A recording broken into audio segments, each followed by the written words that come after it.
урматтуу Баткендик тургундар, сиздерди Кыргыз Республикасы президентинин жарлыгы менен тааныштырып коеюн деп келдим атайын. Кыргыз Республикасы президентинин жарлыгы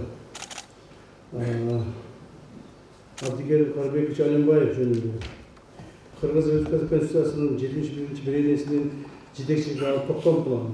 Кыргыз Республикасы президентинин Кыргыз Республикасы Баткен облусундагы ыйгарым укуктуу өкүлү Алимбаев Абдикерим Карбекович башкы ишке өткөндүгүнө байланыштуу ээлеген кызмат ордунан бошотулсун.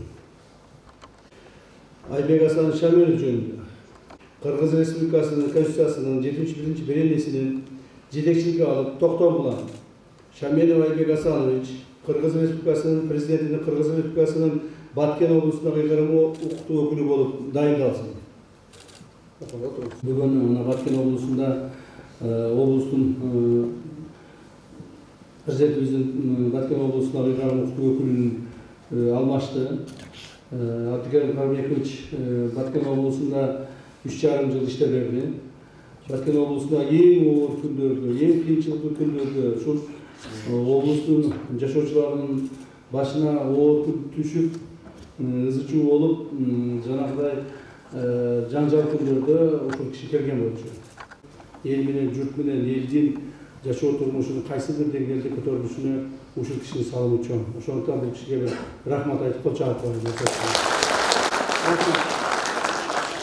Рахмат. Анан Абдикерим Карбекович бардыктардан жугуп атсаңыздар керек, айтып аткан болуш керек. Президентибиздин Абдикерим Карбекович бүгүн Улуттук коопсуздук мамлекеттик комитетинин биринчи орун басары жана чегара кызматынын директору болуп дайындалды. Куттуктап коеюн.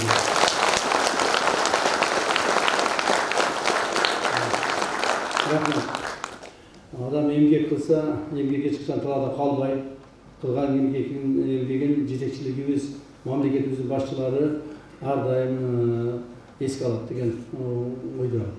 Андан сырткары Айбек Асанович жөнүндө айтып кетейин. Айбек Асанович мына сиздердин Баткен облусундагы президентибиздин ыйгарым укуктуу өкүлү болуп дайындалды. Жогоруда указды уктуңуздар. Мындан ары Айбек Асанович сиздер менен чогуу ушул жерде сиздердин ушул кыйынчылыктарыңыздарды дагы, кубанычыңыздарды дагы өйдөлдүдүн баардыгын да сиздер менен чогуу болот деген чоң ишеничтебиз. Айбек Асанович жөнүндө бир эки оор сөз айтып кетейин. Бул киши менин орун басарым болуп 4 жыл иштеди. 4 жылдан бери орун басарым, 4 жылдан да ашып кетти. 4 жыл 2 ай, 4 жыл 3 ай болуп калды.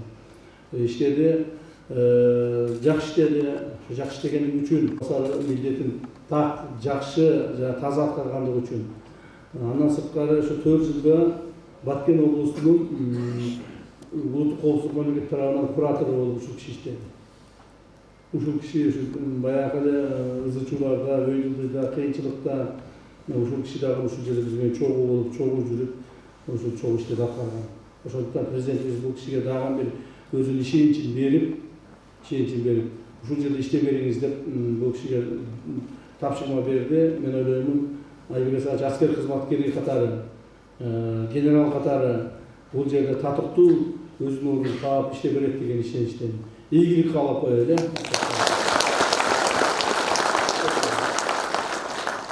Мында урматтуу жетекчилер, урматтуу Баткен облусунун тургундары, сиздерди дагы бир жолу жаңы жетекчиңиздер менен куттуктайбыз. Кудай буйрса, Баткен облусунда өтө чоң өзгөрүүлөр болуп жатат, мындан ары да болот. 2025 жылдан баштап Баткен облусунда ушуга чейин тарыхта болуп көрбөгөн чоң өзгөрүүлөр болот. Президентибиз да ушул тапшырманы берип атат. Мына президентибиз дагы мага ар дайым Баткен облусун көбүрөөк карагыла, Баткен облусун көбүрөөк көңүл бургула деп тапшырманы коюп турат.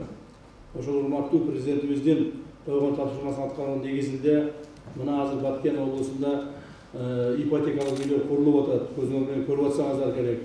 Байкап атасыздар. Менин бүгүн дагы ошону барып бир сыйра текшерип карап кетемин. Так. Анан эмдиги жылы күзгө барып ушул үйлөрдү тапшырып калабыз. Кайсы бир бөлүгүн тапшырып калабыз деген ойдобуз. Андан сырткары Баткен шаарын өнүктүрүү боюнча, райондорду өнүктүрүү боюнча мамлекеттен көптөгөн чоң каражаттар бөлүнөт. Себеби мамлекетибизде Кудайга шүгүр каражатыбыз бар, мүмкүнчүлүгүбүз бар. мына ошолорду биз мурда көп каралбай калган, ошол чек ара чечилбеген байланыштуу көп каралбай калган Баткен облусуна жумшайбыз деген чоң үмүттөбүз. Андан сырткары, урматтуу эл журт, өзүңүздөр жакшы билесиздер, быйылкы жылдын 4-декабрында коңшуларыбыз Тажик Республикасынын мамлекеттик чек араны делимитациялоо жана демаркациялоо комиссиясы менен биздин мамлекеттик ушундай комиссиябыздын келишиминин негизинде Кыргыз-Тажик чек арасы толук бойдон жазылып бүттү. Бул дагы бизге чоң жаңылык, чоң жакшылык деп эсептейбиз. Ушул күнгө жетебизби, ушул Кыргыз-Тажик чек арасы бүтөбү, бүтпөйбү, качан бүтөт деген көптөгөн ойлор кээ бир адамдардын ойлорунда 5-10 жылдан бери жүрөт. Кээ бир адамдардын ойлорунда 20-30 жылдан бери жүрөт. А мамлекетибиздин жүрөгүндө бул нерсе 100 жылдан бери жүргөн нерсе болот.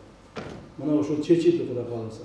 Мындан ары бүгүн дагы ошол Тажик тараптын специалисттери Бишкекте азыр иштеп атышат. Карталар чызып атышат, юридикалык документтер тактап атышат. Ушул жаңы жылга чейин иштешет. Тынбай. Кече эле Кылчамиге барып биздикилер иштеп келди. Ушул жерде отуруп, Кудай кааласа, жаңы жылдын ортолоруна, январдын ортолоруна, жаяктарына комиссия иши бүтсө, ратификация киргизебиз парламентке. Парламент ратификация болгондон кийин президентибиз кол коёт. Анан кийин ушу ноябрга, мартка барып тапшырабыз деген ойдобуз. Толук бойдон бүтөт. Мындан ары биз чек ара жаңжалдарына күчүбүздү жумшабастан мамлекетибизди Баткен облусун өнүктүрүүгө күчүбүздү жумшайбыз.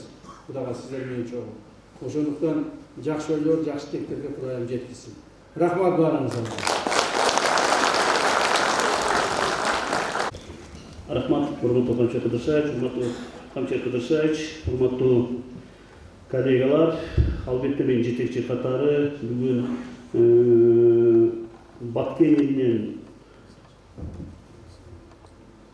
Баткен эли менен кайрылашып кетип атканым аябай толкунданып турам. Анткени оор күндөрдү башыбыздан бирге өткөрдүк. Бири-бирибизге бут болуп, бири-бирибизге кол болуп, ушул биз оор күндөрдү бирге чыктык. Чоң ыраазычылыкты билдирет элем биздин өлкө башчысы урматтуу Садыр Кожоевич Жапаровго, Камчы Кыдыршаевич, сизге чоң ыраазычылыкты билдирип кетебиз.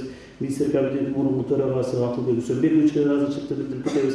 Анткени ушул оор күндөрү тынымсыз бизди көзөмөлгө алып, тынымсыз бизди колдоо жүргүзүп жатты. Ошондуктан биз бул кризистен мындай чыкканда баарыбыз бирдикте туура чыгып кеттик, урматтуу коллегалар. Ошондуктан ушул жердеги отурган бүт биздин коллегаларга сиздерге чоң ыраазычылык айтып кетем. Бирге бир коллектив болуп биз президент койгон тапшырмаларды биргеликте аткардык. Сиздердин баарыңыздарга чоң ыраазычылыкты билдирип кетем. Эгерде ушул жерде бирөөнү мен капа кылып койсом, жаман сөз айтып койсом, мени кечирип коюңуздар. Кайсыл жерде болсо дагы мен сиздер мененмин. Баткен жери, Баткен эли менин жүрөгүмдө. Рахмат. Биздин жаңы президентибиздин ыйгарым укуктуу өкүлү Айбек Асанович да бир эки ооз сөз берип атса.